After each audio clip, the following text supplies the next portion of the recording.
किसी समय खैरा गांव के बालक पीलू खाने के लिए आते थे। आज से करीब करीब मतलब हम यहाँ 30-35 वर्ष पहले रहे हैं। जी। जब किसी भगत जी ने हमको बताया दर्शन करने के लिए जैसे आए, जी।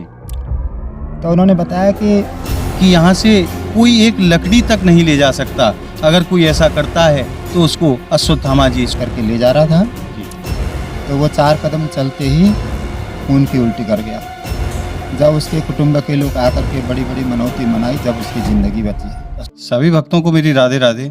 मैं प्रिया शरण पाराशर स्वागत करता हूं आपके अपने चैनल ब्रज महिमा में। आज हम आपको ब्रजमंडल के जिस दिव्य और अलौकिक स्थान की यात्रा पर लेकर के आए हैं, उस स्थान का नाम है पिपासा वन, जिसको कालांतर में पिसाया की झाड़ी के रूप में भी लोग जानते हैं। तो आइए सर्वप्रथम मैं आपको यहाँ के मंदिर के दर्शन कराता हूँ और उसके उपरांत आपको उस दिव्य झाड़ी के भी दर्शन कराऊंगा और यहाँ छुपे हुए दिव्य संतों के भी दर्शन कराऊंगा और उस लीला के विषय में भी जानूंगा। यहाँ अश्वत्थामा जी आज भी साक्षात निवास करते हैं, क्या उनकी दिव्य लीलाएं हैं, कैसे कैसे लोगों ने उनकी लीलाओं के उनकी होने के यहाँ प्रमाण प्राप्त किए हैं। तो आइए सर्वप्रथम मैं आपको दर्शन कराता हूँ। यहाँ जो हमारे ठाकुर विराजमान हैं वो राधा माधव के विग्रह के रूप में यहाँ विराजमान है। सर्वप्रथम आप दर्शन कीजिए राधा माधव भगवान के पिपासा वन से। आइए अब आपको लेकर के चलते हैं उन दिव्य संतों के दर्शन के लिए जो यहाँ छुप करके भगवत आराधना किया करते हैं, और जानते हैं इस दिव्य स्थान के विषय में। यहाँ अश्वत्थामा जी की उपस्थिति का कैसे कैसे लोगों को आभास हुआ है। तो आइए हमारे साथ। बड़े ही दुर्गम ऐसे स्थानों की यात्रा देख सकते हैं कि यहाँ रास्ता भी ठीक से नहीं है, घने जंगलों के मध्य में।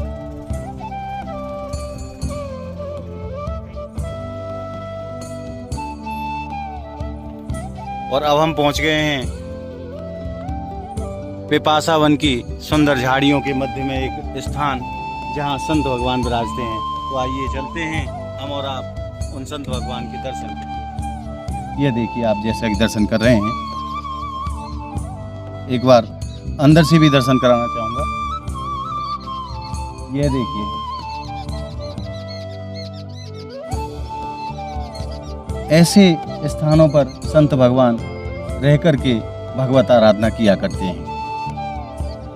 यह देखिए कितने अलौकिक ये स्थान हैं छोटे से परंतु बड़े ही दिव्य स्थान है ये। यहाँ संत भगवान रह करके भगवत आराधना किया करते हैं।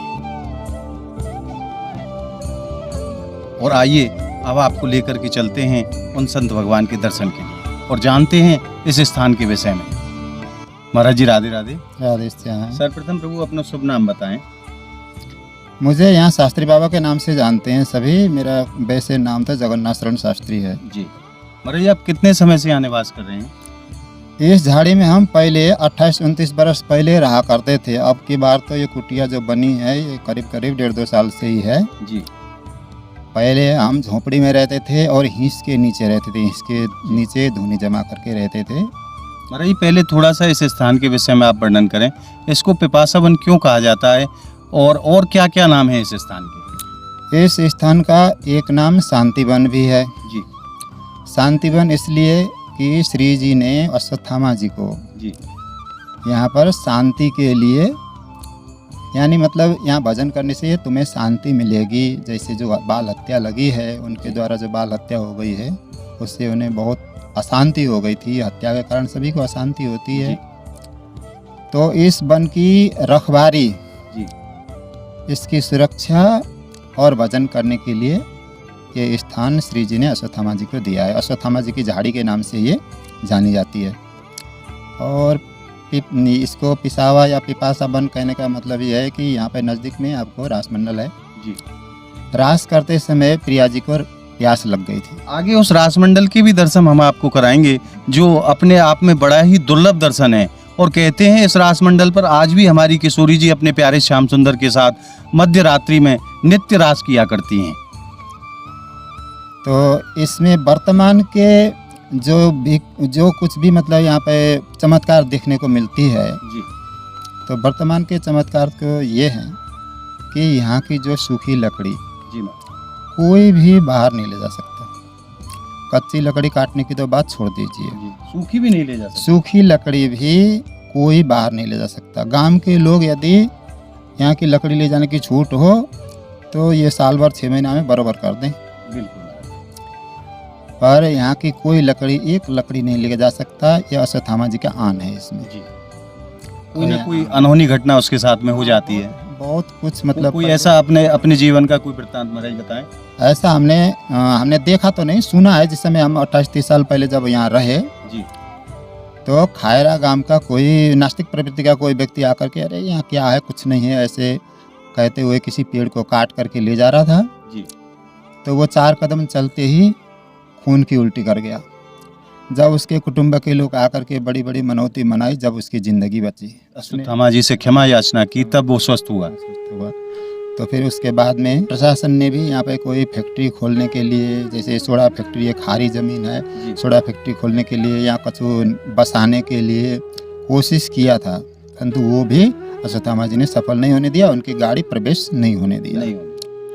तो ये चमत्कार हमने सुने हैं और हमने जो देखे हैं। अभी जो रासमंडल बना हुआ है इस जगह पे कदम खंडी थी। जिस समय हम यहाँ रहते थे, भजन करते थे, जी। उस समय यहाँ पर कदम खंडी थी। कदम खंडी विशेष थी पहले, और उसमें 4-5 पत्ते चिपक करके अपने आप ही दोना बन जाता था।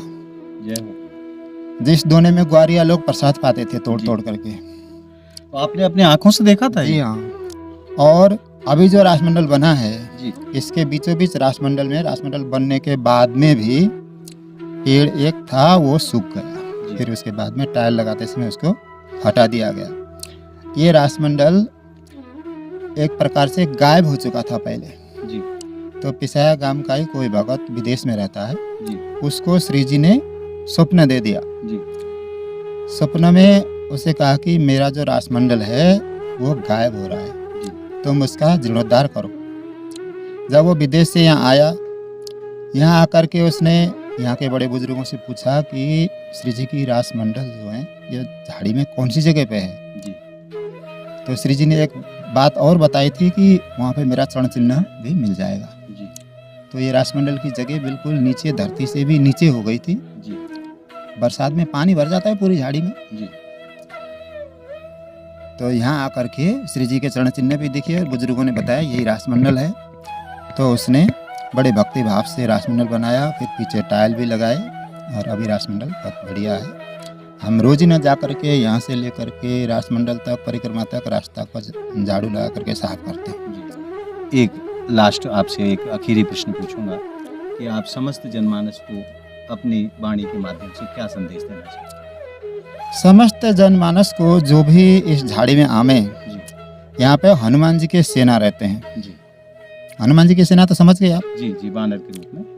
तो इनकी सेवा करने के लिए हम विशेष आग्रह करेंगे, क्योंकि यहाँ जो भी आते हैं जी।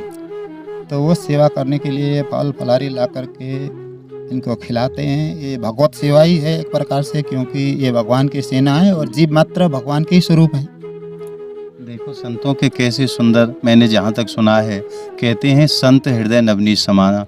महाराज जी उसी श्रृंखला में कह रहे हैं कि यहाँ जो बंदर के रूप में जो यहाँ भगवान की सेना यहाँ निवास करती है, अब जंगल में कोई उनका है तो है नहीं, और यहाँ खाने पीने के भी ऐसे कोई वृक्ष नहीं है, ये केवल कटीली झाड़ियों के रूप में यहाँ वृक्ष हैं। तो महाराज जी समस्त जनमानस से आग्रह करते हैं कि जो भी यहाँ आएँ तो इन बंदरों के लिए आप कुछ ना कुछ जरूर लेकर के आएँ, ताकि इन जीवों का पेट भरा जा सके। ऐसा संतों का हृदय होता है, अपने लिए कुछ भी नहीं है परंतु समाज के कल्याण के लिए, जीवों के कल्याण के लिए। कैसे सुंदर भाव। महाराज जी को बार बार धन्यवाद महाराज जी। राधे राधे। जय जय श्री राधे श्याम। अब चलते हैं रासमंडल पर। जी। अब आगे की यात्रा महाराज जी के साथ उस दिव्य रासमंडल के भी आपको दर्शन कराएंगे, जिसको कहते हैं कि यहाँ आज भी प्रिया प्रीतम जो नित्य रास किया करते हैं। तो आपको उस रासमंडल के दर्शन कराते हैं और आप अपने जीवन को दर्शन के माध्यम से धन्य बनाने का प्रयास कीजिए। आइए हमारे साथ।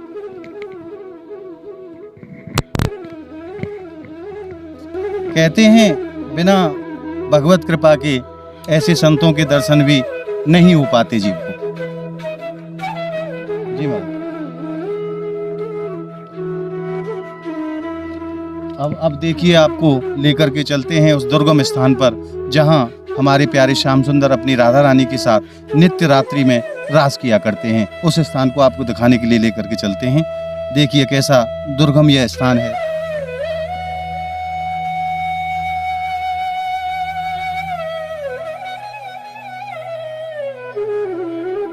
और जो ये आप स्थान देख रहे हैं, ये कोई साधारण स्थान नहीं है। इस स्थान के 3 नाम हैं। इसको शांति वन कहा जाता है, इसको पिपासा वन कहा जाता है और इसको पिसाया की झाड़ी भी कहा जाता है। ये 3 नाम इसी स्थान के हैं। इसको शांति वन क्यों कहा जाता है? जब अश्वत्थामा जी ने पांडवों के 5 पुत्रों का जब वध किया था, उसके उपरांत जब भगवान कृष्ण से अर्जुन ने पूछा कि भगवान मैं इसका क्या करूं, इसको मारूं या छोड़ूं, क्या करना चाहिए? तो भगवान ने कहा कि ब्राह्मण की हत्या करना उचित नहीं है। आप ऐसा करो, इसकी मड़ी निकालो और चोटी काट करके इनको ऐसे ही छोड़ दो। तो जब उनको छोड़ा गया अश्वत्थामा जी को, तो उनको बड़ी व्याकुलता हुई, बड़ी पीड़ा हुई। भगवान की शरण में गए, भगवान से कहने लगे कि प्रभु मुझे कोई शांति का स्थान बताइए जहाँ मेरे को शांति प्राप्त हो। तो भगवान ने कहा कि आप किशोरी जी की शरण में चले जाइए, वहीं आपको शांति प्राप्त हो सकती है। तो अश्वत्थामा जी यहीं आकर के इसी स्थान पर रहे थे और यहाँ ऐसी अनेकों कथाएं हैं, हमारे ब्रजवासियों में ऐसी अनेकों कथाएं प्रचलित हैं जिनको आज भी अश्वत्थामा जी का साक्षात्कार हुआ है, जिनको दर्शन प्राप्त हुए हैं। उसी श्रृंखला में महाराज जी एक कथा बता रहे हैं, तो आइए महाराज जी से पूछते हैं। महाराज जी बताइए अपने शब्दों में। जय जय श्री राधे। किसी समय खैरा गांव के बालक पीलू खाने के लिए आते थे। आज से करीब करीब मतलब हम यहाँ 30-35 वर्ष पहले रहे हैं, जब किसी भगत जी ने हमको बताया दर्शन करने के लिए जैसे आए जी। तो उन्होंने बताया कि एक पेड़ के नीचे विशाल काया आदमी आलती पालती मार के भजन में बैठे हुए, सफ़ेद कपड़ा, सफ़ेद उन्होंने फेटा भी बांध रखा और उन्हें देखते ही बालक, छोटे छोटे बालक हैं, डर के मारे वो भाग गए। उन्होंने मतलब पीछे जाकर के गांव में कहा कि भाई ऐसे ऐसे हमें एक मतलब विशाल काया आदमी दिखा। तो गांव के बुजुर्ग लोगों ने बताया कि वहाँ पर और तो इतना विशाल काया हो ही कौन सकता है, वहाँ तो अश्वत्थामा जी रहते हैं, वही होंगे। तुम लोगों ने मतलब जाकर के चरण स्पर्श करना चाहिए था, दंडोत प्रणाम करना चाहिए था, और तुम डर के मारे भागे आए। तो ऐसे जो हम लोग जहाँ कहीं भी मतलब जानबूझ करके जाएंगे तो इस प्रकार से ज्ञानवान आदमी को जल्दी अश्वत्थामा जी के दर्शन नहीं होते हैं। बालकों को, अनजानों को, ऐसे जो भोले वाले को, भगवान भी भोले वाले को ही जल्दी मिलते हैं। बिल्कुल। और पहले यहाँ पर धुरंधरदास बाबा ने बहुत बड़ा यज्ञ किया था, जो 28-30 वर्ष पहले की बात है। तो उन्हें यज्ञशाला बनाई थी, बहुत विशाल 108 कुंडी यज्ञशाला बनाई थी, ये खारे वाले कोने पे ही थी जी। उस यज्ञ में यज्ञ तो संपन्न हो गया। उसके बाद में दूसरे तीसरे साल वो यज्ञशाला आंधी में गिर गया, क्योंकि बांस के फंटी के द्वारा बनाया गया था। अब उस यज्ञशाला में से लोग बांस की चोरी करने लग गए। अच्छा, उन बांसों को ले जाने लगे। हाँ, और बाबा से बार बार कहने भी लगे, बाबा यज्ञशाला बेच दो। उन्होंने कहा मैं नहीं बेचूंगा, यज्ञशाला है, एक मैं बेच नहीं सकता जी। ये तो केवल ठाकुर जी के ही काम आएगा, जैसे ठाकुर जी की राजी होगी। तो वहाँ से बांस चोरी करने के लिए कोई पिसाया गांव से कोई भगत आया जी।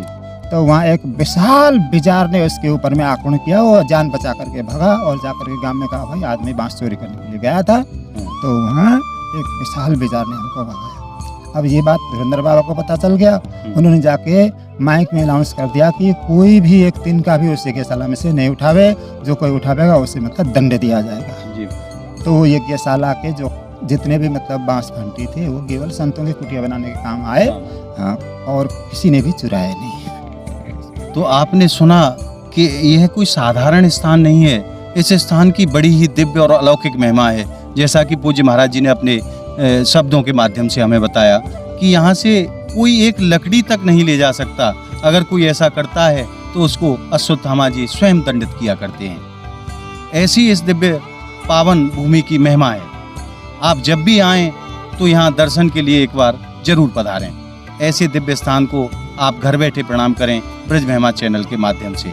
जैसा कि हमने संकल्प लिया है कि ब्रज के भगवत लीलाओं के ऐसे दुर्गम स्थानों के दर्शन आपको कराए जाएं, उसी श्रृंखला में आज हम आपको लेकर के आए हैं पिपासा वन, और यहाँ भगवान के उस दिव्य रासमंडल के दर्शन आपको कराने के लिए ले जा रहे हैं, जहाँ राधा रानी के सहित प्यारे श्याम सुंदर आज भी नित्य रास किया करते हैं। आइए हमारे साथ।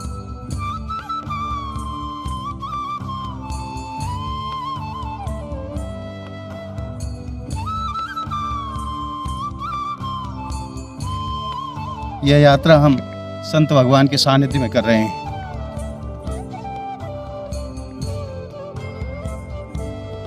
बड़ा ही शांति, बड़ा ही दिव्य और अलौकिक यह जगह है, जहाँ बड़ी ही शांति है। आइए आप भी हमारे साथ दर्शन कीजिए ऐसे दिव्य स्थानों के। महाराज, ब्रज की महिमा को तो शब्दों से वर्णन करना असंभव है। ऐसे हमारे प्यारे श्याम सुंदर और किशोरी राधा रानी के ब्रज की महिमा अनंत महिमा है, जिसको शब्दों के माध्यम से वर्णन नहीं किया जा सकता।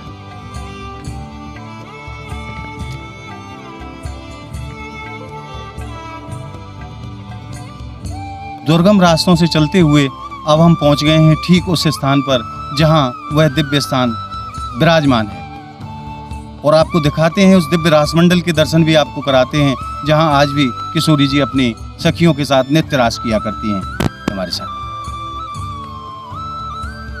जय हो मेरे प्रभु की। भगवान की ऐसी दिव्य लीला स्थल को मैं अपने ब्रज महिमा भक्त परिवार की तरफ से कोटि कोटि प्रणाम करता हूँ। जय हो मेरे राधा माधव। आइए,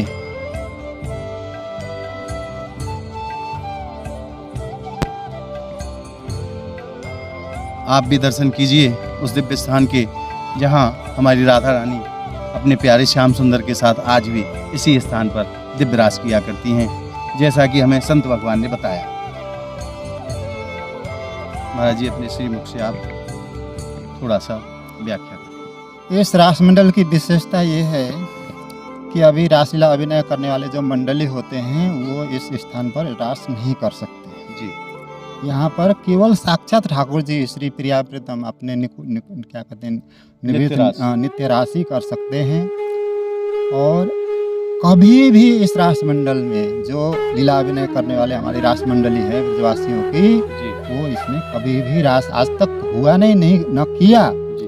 केवल यहाँ तो दिव्य रास होती है, जिसको अनन्य भक्त लोग ही देख सकते हैं, उनके दृष्टिगोचर होती है, सर्वसाधारण के दृष्टिगोचर नहीं होती। महाराज जी अपने वचनों के माध्यम से जनमानस को संदेश दे रहे हैं कि यहाँ जो लीला का मंचन करने वाले कलाकार होते हैं वो यहाँ लीला नहीं कर सकते। यह स्थान तो केवल हमारे प्रिया प्रीतम जी का है, वही यहाँ नित्य रास किया करते हैं। आज भी रात्रि के समय में हमारे ठाकुर जी अपनी किशोरी राधा रानी के सहित अष्ट सखियों के सहित इस स्थान पर दिव्य रास किया करते हैं। जैसा कि महाराज जी बता रहे हैं कि इन साधारण आंखों से उन दर्शनों को प्राप्त करना संभव नहीं है। उन दर्शनों को प्राप्त करने के लिए जीव को दिव्य चक्षु चाहिए, जो कि केवल भक्ति के माध्यम से ही जीव प्राप्त कर सकता है, या जिसको किशोरी जी कराना चाहें, या हमारी लाडली जी जिसके ऊपर अनुग्रह करें। ऐसे भक्त भी हैं जिन पर किशोरी जी ने स्वयं कृपा की है और अपनी लीलाओं के दर्शन उनको कराए हैं। हमारी यह वीडियो आपको कैसी लगी हमें कमेंट के माध्यम से बताएं, और हमारी इस वीडियो को आप ज़्यादा से ज़्यादा लाइक करें, ज़्यादा से ज़्यादा शेयर करें, ताकि ऐसे दुर्लभ स्थानों के दर्शन सभी को सुलभता से प्राप्त हो सकें। मिलते हैं ऐसी ही दिव्य, अनोखी और अद्भुत वीडियो के साथ। तब तक के लिए जय जय श्री राधे।